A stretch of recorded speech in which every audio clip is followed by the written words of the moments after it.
Thank you so much, guys. I know you've enjoyed this episode of Trending Stories. We always give you the most juicy stories. Oh, yes, every as week. usual. But now we're jumping into an amazing interview. Since it's Women's Month, Ola is going. Yeah. Bye, Ola. Bye-bye. And we are getting into an amazing interview with an entrepreneur, also someone who's a philanthropist and very keen about women. Her name is Tadzie. She's coming and we're going to be having an amazing interview. And happy Women's Month to every lady. And love you so much. I'll be right back.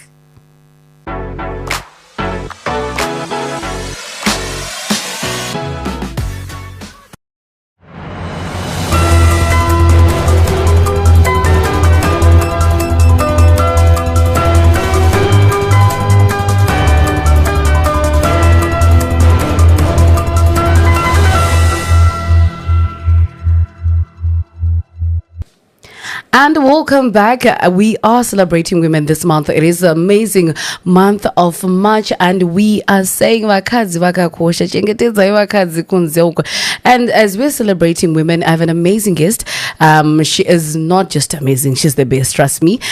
She is a special guest all the way from Ignite Youth Organization. She's an award-winning career and life coach. So she's going to be introducing herself in style, of course, and sharing much and more light about what they're doing as an organization, as well as getting in detail about celebrating this March. It is Women's Month. On the 8th, I think we did celebrate International Women's Day, and some guys in the I was like so excited.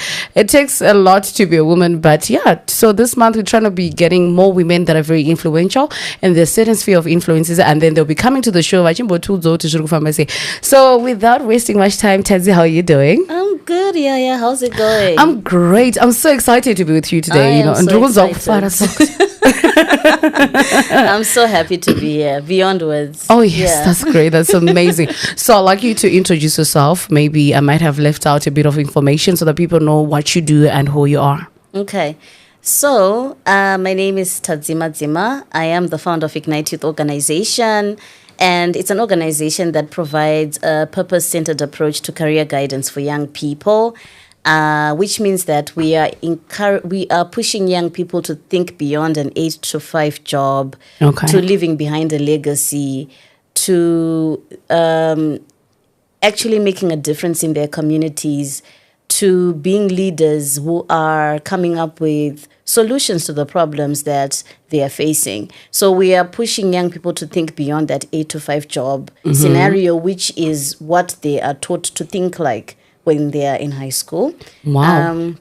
I'm also a life and career coach. So I do coaching for people who are in their midlife, who are sort of like going through some kind of a crisis and are thinking, okay, how do I pivot? How do I change?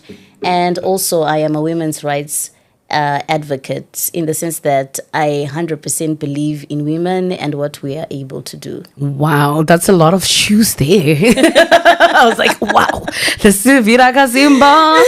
But okay, since it is Women's Month, I'm going to be focusing more on women. But generally, I understand you are partly someone who's an advocate for the young people. Generally, everyone could be involved in part of whatever movement you have at a certain time. So as an advocate for women's rights and youth empowerment, what does International Women's Day mean to you personally, and how do you think it has evolved over the years?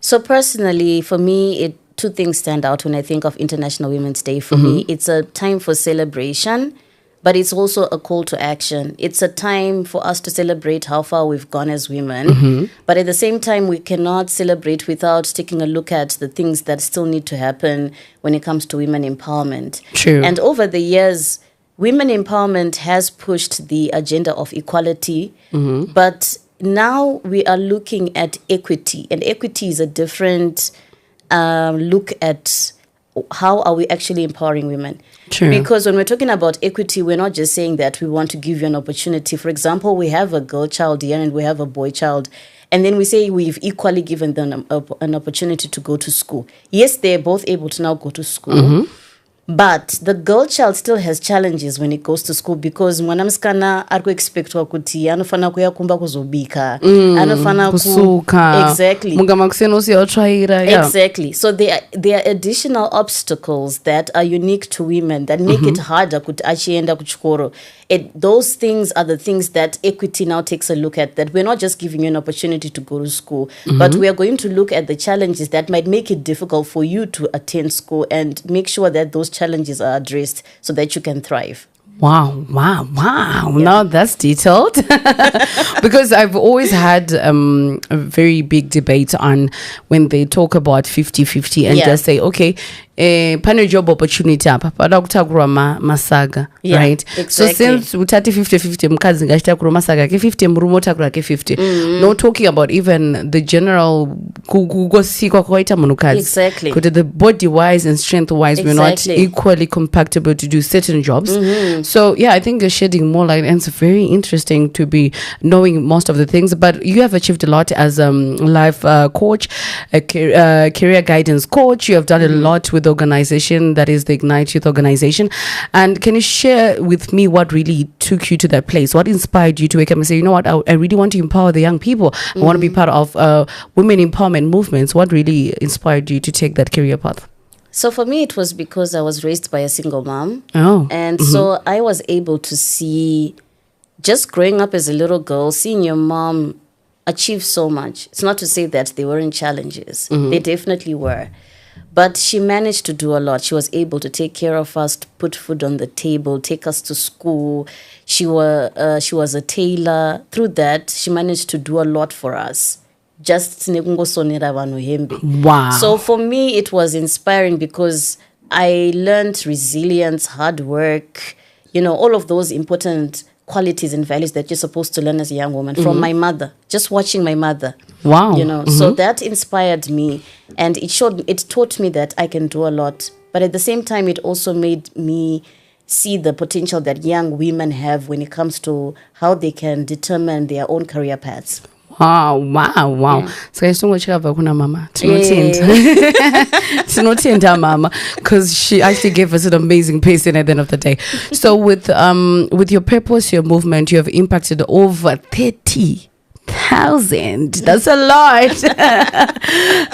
That's a lot of youth to be impacted with career guidance, counseling, curriculum. How do you ensure that women in particular feel supported and also empowered within the programs you run? So, when we're looking at empowering young women at Ignite, we're looking beyond just, as I said, an equality issue. We're looking at the ecosystem that surrounds a young person. Because it's, when we're looking at a young woman, we're looking at the decision makers around that young woman. A young woman might come, because we've got a purpose-centered approach to career guidance, means that in our culture, a girl might want to do something that's completely different from what her parents want her to do. That's true. Yeah. And, it's a difficult battle for her to get them to understand that, yes, this might be what you want me to do, but this is what I'm actually passionate about. Yeah, that's true. There's certain careers, just on that, certain careers, it's really scary. I think I've had this conversation with someone as well. It's one of the hardest things you'd ever do. Yes. To say, I'm going to be going to gigs at night, I'm going to be on stage. Yeah. So there are a lot of simple things that men can just wake up and be like, I'm going to do this. Exactly. But as women, exactly. Yeah, exactly. Because women are actually socialized to take like a lower, more submissive, less loud role in society. True.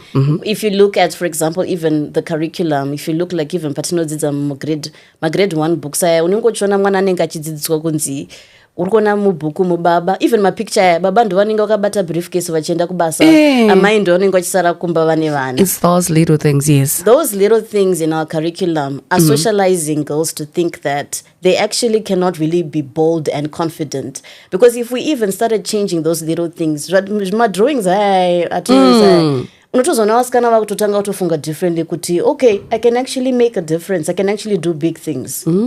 That's true. As well as the conversation around my toys jail is a big conversation. It's true. I remember when you're growing up, you become the lead to star, and you have Kadoli Kako, which Kakama Musoro, and then the boys have to get to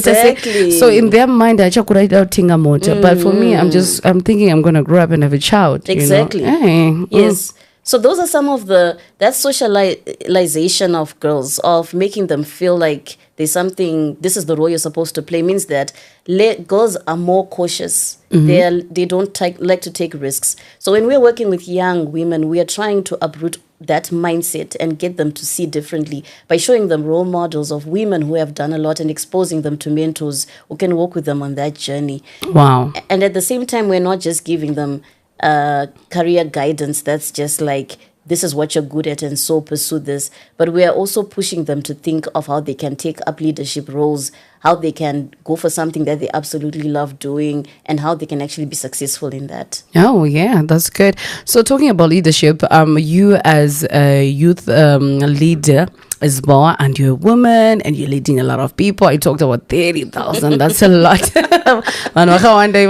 And you're bringing change. What are some of the obstacles you have faced being a woman leader? Because already have challenges, but you being a leader now, how did you overcome the challenges? So I think the challenges that I have faced are stereotype related, because there's a lot of stereotypes in society when it comes to women in leadership. Very emotional. Yeah, it's true. So leading people as a woman already, the minute you walk in, people have got this stereotype about how you're going to lead. That's true. And so that already is a challenge and a barrier that you have to overcome.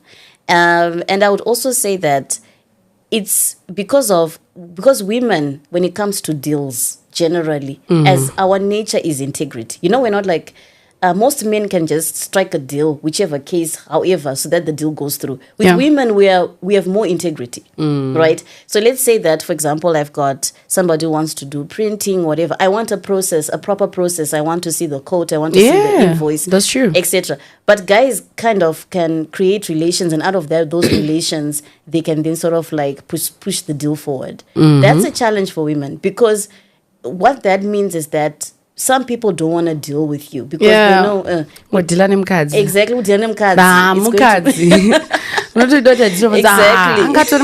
They're like already.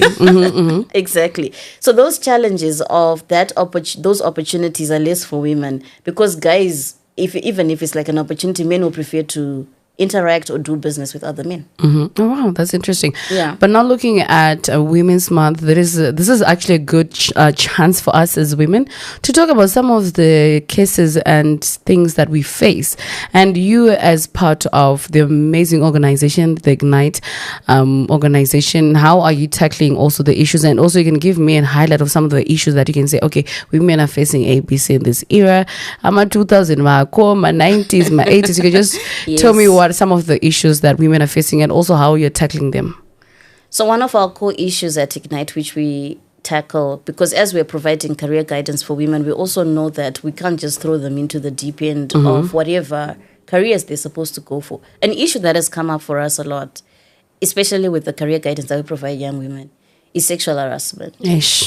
And young women face that, not just young women, women in general face sexual harassment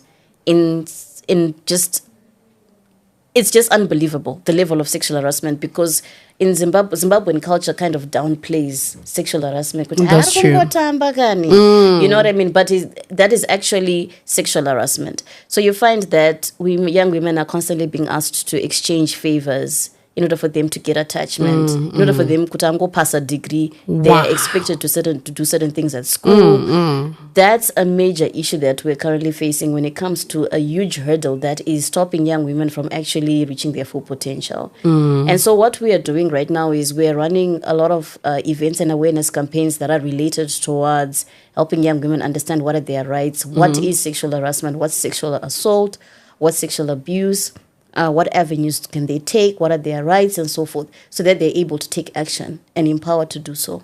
Wow. Okay, Yeah. that's great.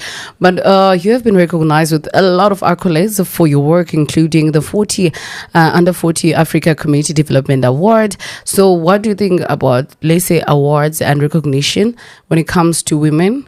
I think on that as well, just to dig deep, I think for some awards, now maybe an actor and actress, there's now a leeway like female DJ, male DJ, female entrepreneur, male entrepreneur. That classification is quite good sometimes. But how do you think awards are playing a major role in elevating women? I think it's an issue of recognition, right? I think they play a role in recognition and motivation, in the sense that, especially like, women who do the kind of work that I do, it's not easy for us to get recognized, or for people to know that this is what we are doing. So whenever there's an opportunity for you to get an award, or when you do get an award, it's an opportunity for recognition and for people to actually know that this is the work that you're doing. And at the same time, it helps you gain support. That's great. You should never underestimate how one opportunity can open up a door for you. Oh, wow. That's interesting. I think I can relate that to even school. I always say this to myself. I used to love Kupiwa Star. So 10 out of 10 or 9 or star. It always gave me this mini boost, like, I need this every day. So I feel like when it comes to awards, now you're grown up, those things will give you a boost. Like, okay, people see what I'm doing and I love it. But and people know what I'm doing. So the concept of living with purpose, what does it mean to you? It means living authentically, living intentionally. And, when you think about the idea of living authentically, it's really about, we're not in competition with one another as women. Because I always say that True. Right? I love that. I love that. Because in different directions. And the nice thing about purpose is that once you know what you're supposed to do on this earth, you can't be affected by what someone else is doing, because you actually celebrate other people's success. So I always say to women that we should be celebrating one another, because our callings are different. What we're supposed to do on this earth is different. So let's celebrate our success in whatever journey we're on, because your purpose gives you that direction.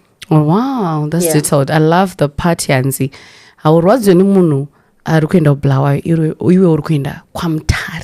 That's a lot. You said a lot with that comparison. I love that as well. So what advice would you give young women who want to pursue their goals, but they're unsure, uncertain, not confident, and maybe don't know where to start? So my advice to them would be that, again, like what I said, start with the process of self-discovery and be honest with yourself, like in terms of what are the things that you love doing, what are your interests, what are your goals, what are your aspirations. You can even have role models, and you look at what do you admire about those people. Okay. And then you should definitely get a mentor. Get a mentor and have someone that walks with you on the path that you want to walk on in terms of your career journey, and create a career plan. Wow, have that's a plan, interesting. like a plan. Without a plan, failure to plan literally means that you're not going to be able to achieve anything that you want to do in your life. Wow. So it's important for you to be able to plan your life and know where you want to go. Right, that's got on a plan. Plan. Yeah. So can you also share with me any upcoming events, initiative that you have on empowering women and also the young people? So we actually have an event coming up on the 22nd of March, which is a Passion to Paycheck, which is really just an event that's focused on empowering young women and showing them how they can turn a passion that they have into something that is lucrative and help them to earn money. Wow. Yeah, so and we know so many young women have great ideas and they've got so much talent and they want to do so many things, but they just don't know how to do it. So there's a group of young women who are going to be inspiring them and sharing life stories and helping them navigate that. So that's one of the events. Besides that, we always have purpose workshops, always career planning workshops that we provide to young women and young people generally. And those are some of the events that we have coming up. Wow, that's interesting. I hope I'm going to be part on the 22nd of March. Of course you are. So interesting. So let's say there's someone who wants to be part of the Ignite organization or whatever initiative you have this coming year or years to come. How can they be get in touch with you? Maybe phone number, your social handles as well. Okay. So they can follow us on Ignite Youth organization on Instagram. It's Ignite Youth on X, and it is Ignite Youth Organization on LinkedIn and Facebook. So if they just follow us and message us on those platforms, we will definitely respond. They can also get a hold of us on our WhatsApp number, which is 0774 965 999. Okay, you can repeat that again. 0774 965 999. Okay, Yeah. got that one. So anyone who would like to partner with you, they just go through the same process as well. Exactly. Because I'm sure, are you still taking people who would like to partner? Yes, definitely. To give out, to be part of the amazing team. Yes. As sponsors, definitely. I guess. Yes, Oh, for sure. So they great. can just contact us on that On the number. same and number. And we'll get back to them. All right, that was an amazing and quite detailed interview today. So delicate and nice. I was learning a lot. Instead of me always shouting, I was just like, okay, I need to sit down, I need to relax and learn a lot. You're such an amazing person. Oh, you're Thank an you very amazing much for person coming too. tonight. Thank you so much. All right, it's been amazing. This is the Ollah7 Podcast. It is Trending Stories, and this month we're celebrating Women